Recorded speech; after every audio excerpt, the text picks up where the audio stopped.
Okay, so welcome back to the championship rounds. Another Tuesday, another recording. We've got a few things to discuss. I think we've got some good stuff to talk about that we haven't talked about. But first and foremost, how are you doing, Sonny? Yeah, I'm good. Thank you, Sam. Excited tomorrow. Sonny's still at work. Got his work voice on. um, UFC tickets for London come out tomorrow as well. Okay. So that's exciting. Look out for that. But yeah, I'm chilling, man. How are you? Nah. All good, all good. Just want to wrap this up and then go to sleep, to be honest. It's only 8:30. What the hell? Okay. Anyway, all right. So I think the biggest news of last week that we didn't, well, I think we recorded before this news came out, was that Frank Warren won the purse bid to promote Fury. Is that, see, I'm getting confused. He wins up, even though Eddie Hearn's still part of it, because obviously he's Dillian White's promoter. Right. But Frank Warren ultimately puts on the event and makes all the money.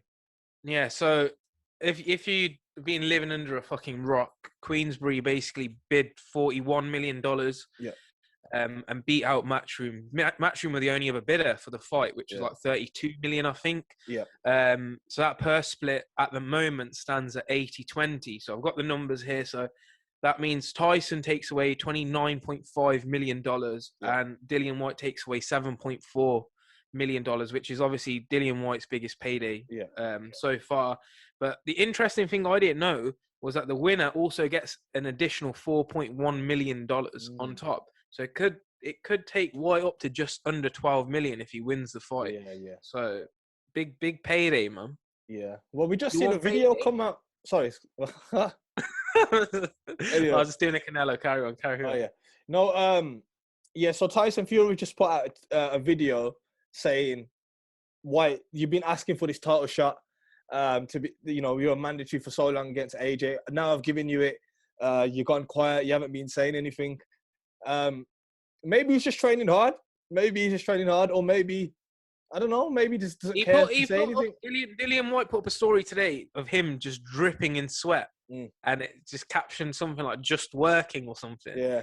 He trains out in Portugal. I reckon he's just grafting. He needs to graft to win this fight because he's in terms of physicality, Tyson's a lot taller than him.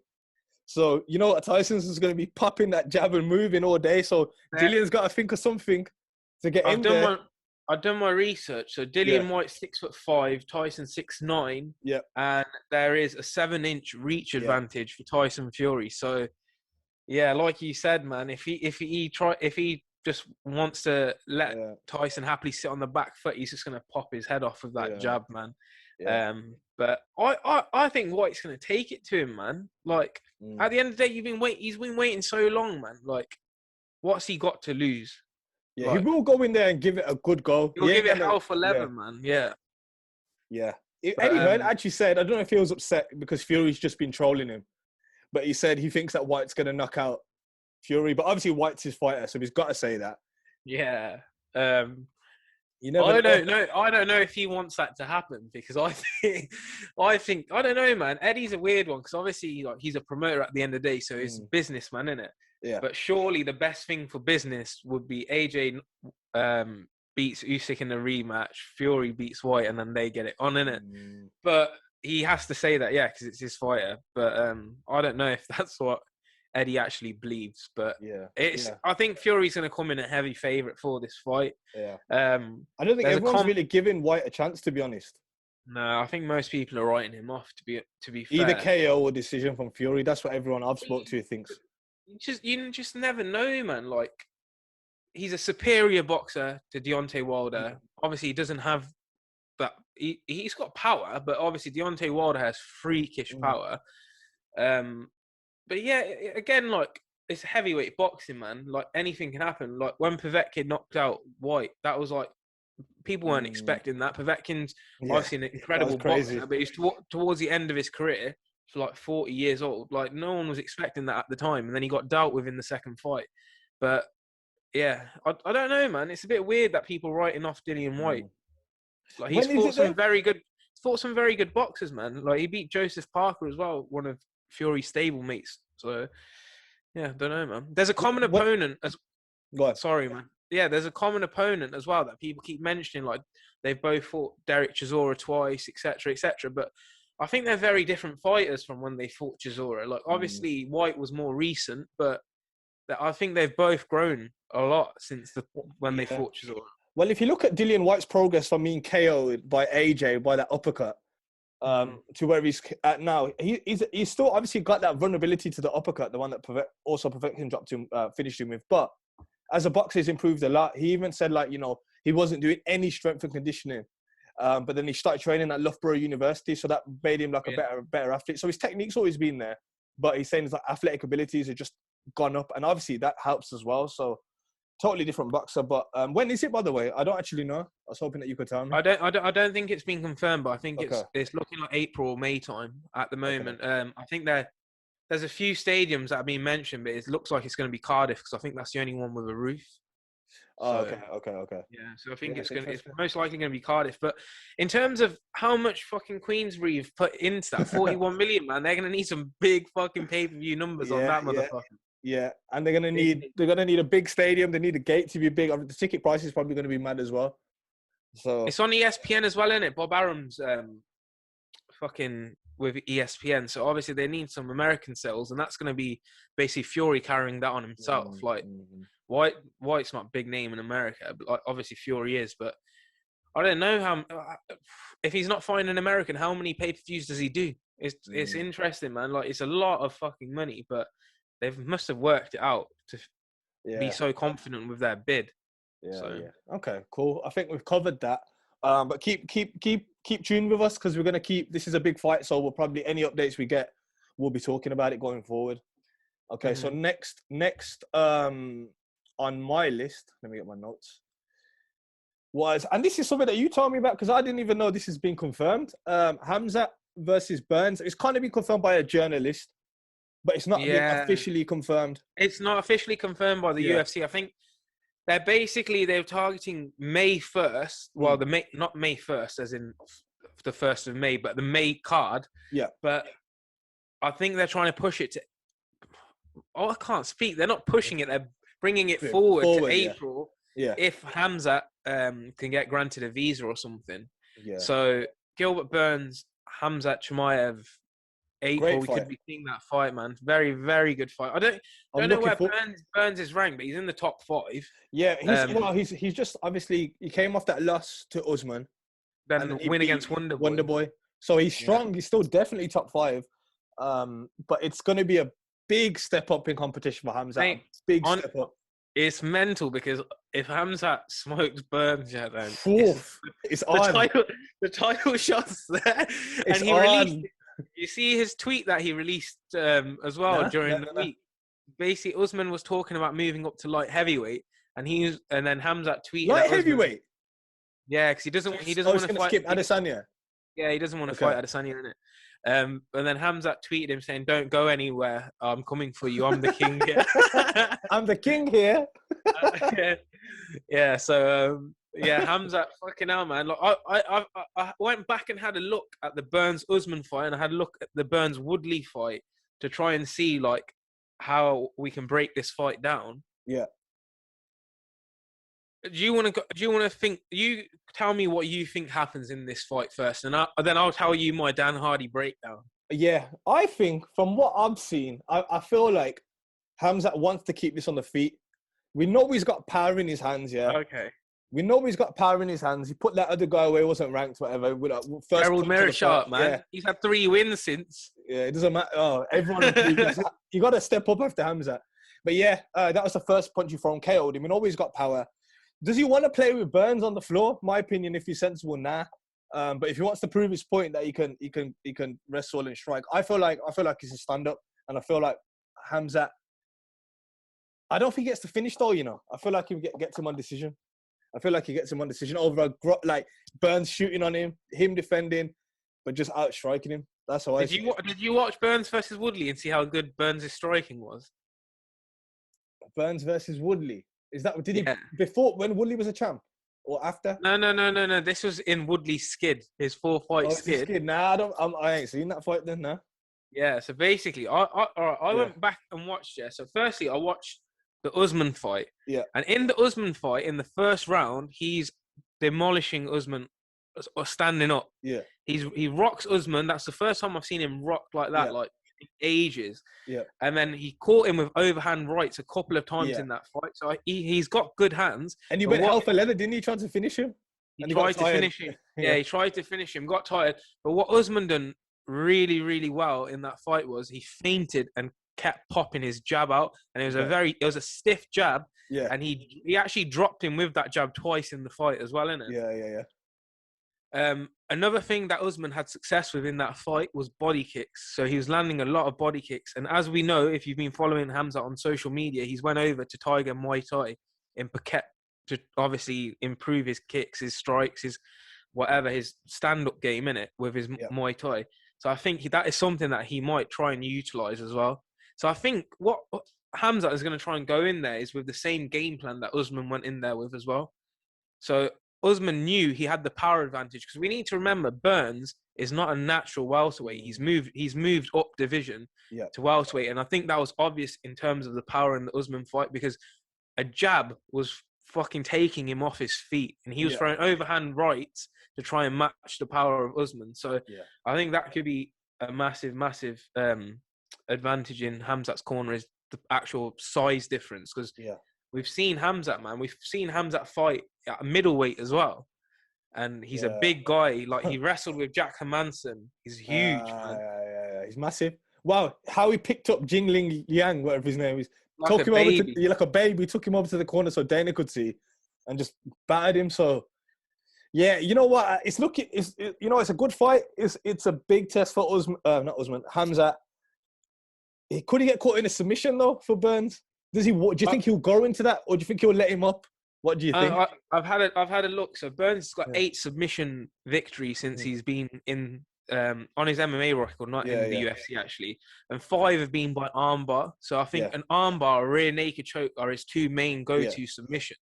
Yeah. But if you look at the Tyron Woodley fight, Tyron Woodley is known for being a good wrestler. In that fight, there was a point, I think it might have been in the first round, where Gilbert Burns is in full mount. Yeah. And Woodley just explodes out of it. So this is what I'm in my head. I'm thinking. Yeah. If he gets the mount, I don't think he's going to be able to keep Khamzat down. Khamzat's too big for him. Okay. But the only thing I could think of is if he somehow has Khamzat within his guard and catches a submission that Khamzat's not ready for. Khamzat, you got to remember, is a blue belt, and he's against Gilbert Burns, who's a black belt. Yeah. He's a very well renowned grappler. Like he's like big in the grappling scene and stuff. So that could be interesting. But I just think for this fight, the size difference is going to be the biggest factor, and I just think Burns is too small for Hamza. Yeah. See, I think that's what it's going to whittle down to. This is the thing, though. If he beats Burns, straight title shot, no one can say anything. Masvidal's had his 2 goals. Colby's had his 2 goals. No one's interested in anyone else in that division. Everyone just wants to see Khamzat versus Usman. So I think I agree with you. I think Khamzat gets it done. I'm not sure if he gets the finish, but I feel like gets it done. And then I think he needs to be very respectful of Gilbert Burns' striking, though, because if you watch in the last couple of fights, especially if you can beat Wonderboy by unanimous decision as well, your striking is not a joke. He did use his wrestling to win that fight. Yeah, he switched it up and used his wrestling as well. But that means he's reading Wonderboy striking at the same time. So it's going to be an interesting one, but I don't think Khamzat can... I don't know if this is going to be one of those ones where Khamzat just goes in and starches a guy within the first shot, or if he just picks him up and carries him across the ring. You can't play like that. You can't play like that with Burns. But if he does that, fuck me, Usman. If I'm Usman, I'm relinquishing the title and moving to light heavyweight, man, straight away, because that guy is scary, man. He's very scary. I feel like it's a bit ridiculous for Usman to go to light heavyweight as well. He's going to be way too undersized in that division. He must be just doing it for trolling.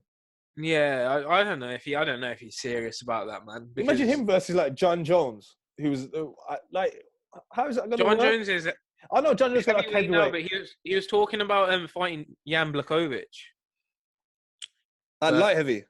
yeah, light heavyweight. But Oh, yeah. I don't know. Surely, yeah. I don't know. I don't think Dana would give him a straight title shot. To be honest. No, no. Even against like someone like It's Dominic small, Reyes, man, who'd like, be tiny. yeah, like Jerry and that. They're Yeah, fucking they're massive, massive, man. man. Nah, no chance. If he's gonna go up, all right, go up and wait for Izzy to lose. Fight Whittaker. Oh well, Whittaker's fighting Izzy, or fight someone else. That's 13 days, man. Whittaker might fucking rob that belt off Izzy, Yeah, man. man. We got to talk Yeah. about that next week, but We'll cover see. that next week. We'll Yeah, cover yeah. that next week. Okay. I think that's a good. I think that's a good breakdown of Hamzat and Yeah. Burns. We can move on from that. Yeah, we'll move on. Okay. And our next thing I want to talk about is Jake Paul. I don't know if you saw his interview on Ariel today. I watched the first half an hour of it. Some very interesting stuff he's talking about. But first of all, I just want to cover. He obviously is a manager of Amanda Serrano, and he's going to be promoting the fight against Katie Taylor. So before we go into Jake Paul and what he said on there, what do we think about that fight? I'm actually quite excited for it because of, the accolades that both these women have in boxing. Yeah, I think it's interesting. So Jake was obviously talking about it on Ariel's show. He was saying about how Amanda Serrano has like the most victories in the most weight divisions other than Manny Pacquiao. Yeah. We've got Katie Taylor, who's basically the GOAT of women's boxing. She is women's boxing. She's basically. undisputed lightweight champ. She's got all the belts in the lightweight division. Yeah, so it's an interesting fight, but I don't know if it's just come slightly too late for Katie Taylor. That's the only issue that I've got in my head. I just don't know if she has. I think there's a significant power difference there, because if you look at Serrano's record, she's got quite a few knockouts on her record. Katie Taylor wins most of her fights by technically beating her opponents by decision. I've got a caveat to that though. Serrano, from what I've seen, she normally fights at bantamweight, and that's 5-6 kg lower than Katie Taylor's natural weight. Amanda Serrano's currently the WBO, WBC bantamweight title holders, and Katie Taylor's 2 divisions up. Undisputed. So, does the power going to translate at that weight? Yeah, that's a good point. To be fair, yeah, but the only thing I see with, I haven't watched enough of Amanda Serrano. Yeah, neither have I. No. The only thing I can see with Kate is if she's not damaging Serrano's just going to keep walking forward, man. And that's not a fight that she wants. Like, she fought that, what's her fucking name? One sec. You carry on. She fought Pursoon. It was Pursoon, wasn't it? And she had a similar style where she kept walking forward and made it an unpleasant fight. And a lot of people thought that first fight actually should have went to Pursoon. So then they had a rematch.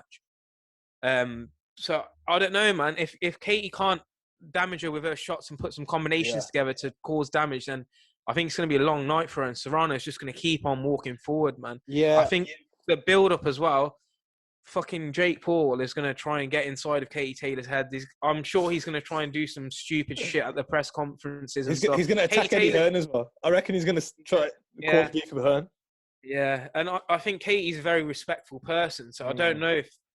We don't know how she's going to react to that. It might rattle her, so we don't know. I just want to say that the latest performances I've watched of Katie Taylor have not been too convincing. Like, she's been good, don't get me wrong, but not like Hamza destroying people. So yeah, that's because she can't pick them up. I suppose. Okay, well, another example, she's not Mike Tysoning people. She's never Mike Tyson people though. I think she's got like 4 knockouts on her record. Yeah, I looked at her record. It was all unanimous decision, unanimous decision. Few knockouts here and there, but Amanda Serrano, she's got a lot of TKOs. Sorry, she's got 6 knockouts on her record. Yeah, but most of hers are unanimous decisions. To be fair, the fight's being held in Madison Square Garden, so I don't know how that. I don't know, because Serrano's like Puerto Rican, but obviously like her promoter's fucking American. I don't know if that is going to play into the decision with the judges. Yeah, I just think Katie has to make it a fucking like a schooling, basically, just to make sure there's no discrepancies, nothing. And we'll see how it goes. But good fight. Okay, so I now just want to talk about Jake Paul because obviously he's stirred up this beef with Dana. And at this point, he's elevating his name by keep going after Dana, putting that diss track out to Dana, which is actually a good tune. It's actually a good tune and it's quite funny and stuff. So he's elevated that, and now he's talking about fighter pay and stuff like that, and he seems to be pushing this point a lot. One thing that I wanted to get your opinion on is he talks about this fighters union. He's trying to cause this revolution to get the fighters to come together to overthrow Dana White. I don't know. He had some French phrase for it. I can't remember what it is. But he did. Coup de something. I can't remember. But my opinion on fighter unions is I don't think that'll ever happen. And the reason I don't think that'll ever happen is because let's say now, as an example, Ngannou, he wants to be part of this fighters union. All Dana has to do is coup d'etat. Coup d'etat. Okay. Yeah. All Dana has to do is push Ngannou to the side and take his title off him. Put £10 million into promoting Cyril Gane. Now Cyril Gane's the guy, because you'll always have company guys that just want to do well for the company. So these union guys, they're just going to be not promoted. They're going to be pushed to the side, and people that want to please Dana and be Dana, they'll ultimately get the promotion. They'll put a lot of money into them, make them stars, and the rest will get left on the side, and the union will just fall. I don't think it's possible. I agree with you. I think with fighters, man, it's a bit of a dog eat dog world. Exactly. And you know what it is as well. It's because these guys have trained their whole lives to become a fighter, and they're finally getting paid for what they've trained for their entire lives. They've got families to feed. Jake Paul's all right. He can sit there and say oh, fighter pay this and that. Look, he knows he's got money in the bank. A lot of these fighters are fighting paycheck to paycheck, man. 100%. So you can't expect the fighters at the bottom to be joining this fighters union and standing up against Dana, because it's not even just Dana, it's the UFC as a corporation. They'll just be like, do one then. We'll get some other guys in. That will do it. Exactly. They say, okay, you don't want to fight, cool. We've got a guy that's ranked 8th. We're going to pull him up. We're going to push promotion into him, and he's going to become next star. You lot go away then. It's not... And the guy at number 8, like you said, is fighting paycheck to paycheck. He wants the money. If Dana's saying, you know what, I'm going to give you a bit more money, he's going to do it. He's not going to care about Jake Paul and his union. He's going to be like, no, I need to, like you said, feed my family and stuff. So, and the only other thing is the UFC are in a very interesting position, as like they are the biggest organization in mixed martial arts. There's not even anyone close. So it's not even like these fighters can go somewhere else to try and get a big paycheck. You've got ONE FC, who apparently pay their fighters pretty well, but he's not even on the same level as the UFC. Which is mental. And then if you're saying, oh, everyone cross over to boxing to get a paycheck, then the mystique of MMA fighters crossing over to boxing is gone. So who's going to keep paying that? I mean, I've heard of like One Championship, Bellator, they do like certain competitions, like, oh, if you win this competition, you get like £1 million. I think that's where they're saying, oh, you can make money there. But if you want to make the big money with with everything that goes with it, the sponsors and stuff outside of Venom, it has to be UFC. It's the biggest promotion. So they're in a good position business wise. I don't think Jake Paul's going to be able to do anything, unfortunately, with that. No. Cool. Last one. It's not too interesting, but I just wanted to touch on it. Is Khabib? He's turned coach / promoter. He's doing his Eagle FC. They had their first fight card. I think it was last week or the week before. I can't remember. And they had Rashad Evans on there, ex-UFC guy. Tyron Spong, I think he was on World Series of Fighting. He had he's quite a famous kickboxer, and he's done a bit of boxing as well. Obviously not a great card to kick off his promotion. But what I don't understand is that Khabib's saying to like put it out there that if the UFC is not treating fighters well, we'll have them and we'll treat them well. For example, what happened with Kevin Lee? Diego Sanchez, they're going to fight. But take Kevin Lee as an example. But the thing is that he also had a video saying he's going to meet Dana, who's going to teach him how to become this great promoter. So what I don't get is why is Dana going to coach Khabib into becoming this great promoter to essentially maybe become his rival? I just don't understand that. I don't know what your opinion on that is. Yeah, I don't know, man. I think Khabib's just having a bit of a laugh, to be honest. Like, there's no way they can pay fighters as much as the UFC. Let's be honest, man. I don't know if they've published the pay-per-view numbers or whatever from that first Eagle. Couldn't have been much. And then, I'm sorry, but if Rashad Evans, who fucking like retired ages ago, is Yeah, like your co-main event of the evening, yeah. like Yeah. I'm sorry, but like that, I don't know, man. It's interesting. Like he's saying, we'll look after fighters, but I kind of get it. Like in terms of they'll look after fighters in maybe like push them a bit more than the UFC would, like in Yeah. terms of promotion. Yeah, yeah, yeah. I don't think he means in terms of pay because I don't think they'll be getting paid as much, to be honest. No. Obviously, Uh, what also obviously the pay comes a lot from the pay per view, doesn't it? Like the success of yeah. the company. So if you're getting dead pay per view numbers, I don't know. It just It's depends, like who he interesting though, signs. man. In the first like Eagle FC MMA event, like on their little analysis show, they had like fucking Chael Sonnen, Yeah, they had Henry Cejudo, Cejudo and Usman. Kamaru Usman, like, Yeah, which is pretty crazy to be fair. Like I watched it, and yeah, it was good. Like I've never watched an analysis like that for Bellator or like One FC, so yeah.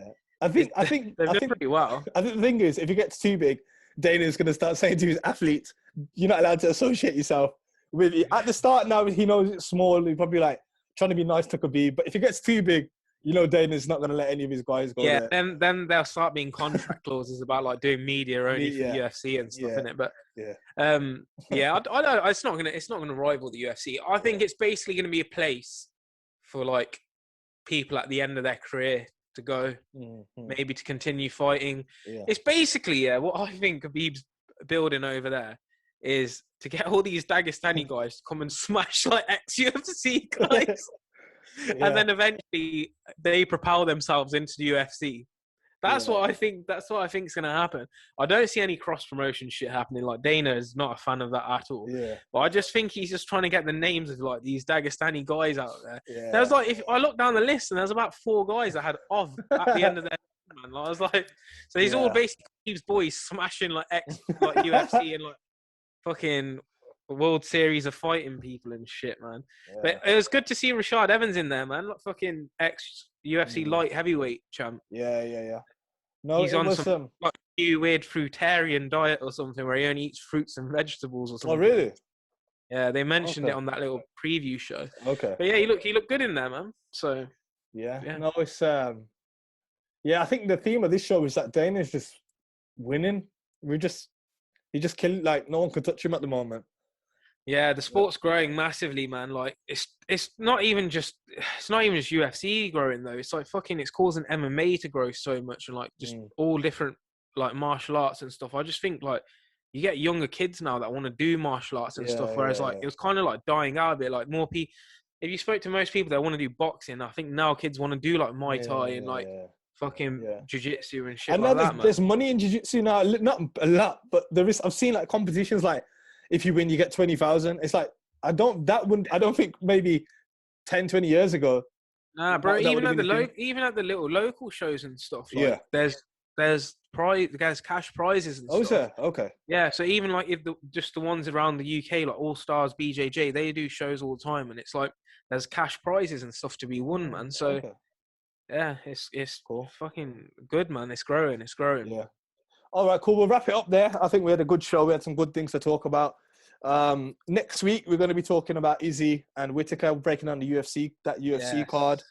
But yeah, we'll do some research and we'll come with more Dan Hardy analysis. But yeah. yeah. Cool. Peace.